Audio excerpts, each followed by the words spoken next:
अपने अपने स्थान पर आसन का अभ्यास करने के लिए जगह बना लीजिए। पाँव को फैला करके ठीक ढंग से बैठ जाइए। स्थूल शरीर प्रधान योग साधना की क्रिया का नाम है आसन का अभ्यास। आसन मुख्य रूप से दो प्रकार के होते हैं, स्थिर आसन और दूसरा गतिशील आसन। स्थिर आसन में पूरे शरीर को, अंग प्रत्यंग को व्यवस्थित करके शांत और स्थिर मुद्रा में बैठते हैं, जिसमें प्राणायाम, जप, ध्यान धारणा इत्यादि का अभ्यास किया जाता है। लेकिन पूरे शरीर के अंग प्रत्यंग को स्वस्थ रखने के लिए, उसमें शक्ति भरने के लिए गतिशील आसन का अभ्यास किया जाता है। गतिशील आसन में उसके भी दो विभाग हो जाते हैं मुख्य रूप से। एक है सरल आसन का अभ्यास और दूसरा है कठिन आसन का अभ्यास। सरल आसन के अभ्यास सरलता पूर्वक किए जा सकते हैं। कठिन आसन के अभ्यास कठिन होते हैं और उसको धीरे धीरे सीख कर फिर अपने अभ्यास में कोई भी ला सकता है। तो सरल आसन, गतिशील आसन के अंदर जो सरल आसन का अभ्यास है, तो उसके भी 3 ग्रुप हो जाते हैं, जिसमें पहला ग्रुप है पवन मुक्तासन। पवन मुक्तासन ये सबसे पहला आसन का समूह है सरल आसन में। बच्चे, बूढ़े, महिलाएं, सब कोई इसको करके लाभ ले सकता है। शरीर के अंग में जो प्रत्येक जोड़ है, तो प्रत्येक जोड़ों को मुलायम करने के लिए, लचीला करने के लिए और उसको स्वस्थ रखने के लिए सरल आसन के अभ्यास के अंतर्गत 6 अंगों का पवन मुक्तासन बनाया गया है। उन 6 अंगों में सबसे बड़ा अंग जो इस शरीर का है वो है पाँव। तो पाँव को फैला करके बैठ जाइए अपने अपने जगह पर। प्रत्येक अंगों का पवन मुक्तासन 4-4 चरणों में होता है, 4-4 स्टेप में होता है।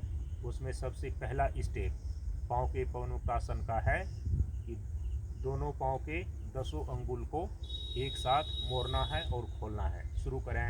1, 2, 3, 4, 5, 6, 7, 8, 9, 10, 11, 12, 13, 14, 15, 16, 17, 18, 19, 20, 21, 22। तो गिनती होती है 22 की, लेकिन आवृत्ति पूरी होती है 11 की। 11 की आवृत्ति में 11 की संख्या में इसलिए आसन का अभ्यास करते हैं क्योंकि आपके शरीर में सूक्ष्म शरीर का हिस्सा जो मन है वह इंद्रियों के क्रम में 11वें स्थान पर आता है। तो 11वां इंद्रियां जो है मन है, तो मन को एकाग्र करने के उद्देश्य से ही हम आसन का अभ्यास करते हैं। तो स्थूल शरीर की क्रियाएं सूक्ष्म शरीर पर असरदार हो जाए, मन शांत, शुद्ध और एकाग्र हो जाए, इसका लाभ प्राप्त करने के लिए मनोवैज्ञानिक रूप से 11 की आवृत्ति में हम सारी क्रिया को करते हैं। चलिए अब दूसरा स्टेप, पंजे को आगे पीछे करना है।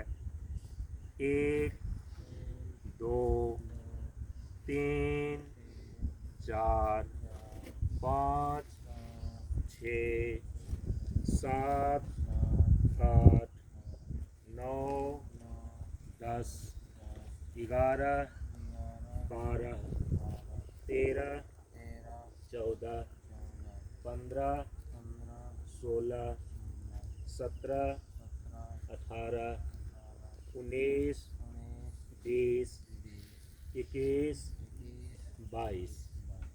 ये दूसरा स्टेप हो गया, दूसरा चरण हो गया। अब तीसरा चरण, पाँव के पवन मुक्तासन का तीसरा चरण के लिए दोनों पाँव के बीच 1 फुट की दूरी बना लें। अब टखने को गोलाई में घुमाना है।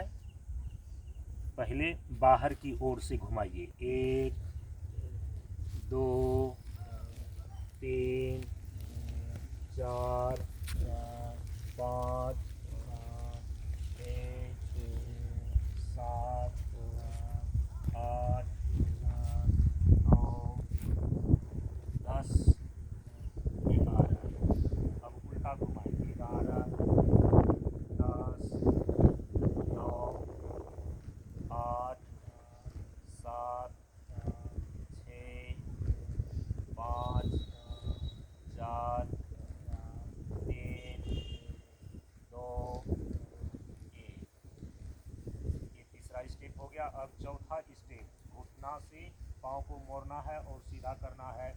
एक साथ शुरू कीजिए। 1 2 3 4 5 6 7 8 9 10 11 12 13 14 15 16 17 18 19 20 22। विश्राम। पाँव का पवन मुक्तासन 4 चरण में पूरा हो जाने के पश्चात अब शरीर का जो दूसरा अंग है वो है हाथ। हाथ का पवन मुक्तासन भी 4 स्टेप में 4 चरण में होता है। इसके लिए पाँव को सीधा फैलाकर भी बैठ सकते हैं और मोड़ करके भी बैठ सकते हैं। हाथ के पवन मुक्तासन को करने के लिए दोनों हाथ को सामने फैला लीजिए। पहला चरण में अंगूठा को भीतर करते हुए, दोनों हाथ के अंगूठा को भीतर करते हुए शेष 4 अंगुल से अंगूठा को कस करके दबाते हैं और मुट्ठी बांधते हैं। फिर मुट्ठी को खोल देते हैं। शुरू कीजिए। 1 2 3 4 5 6 7 8 9 10 11 12 13 14 15 16 17 18 19 20 21 22। विश्राम।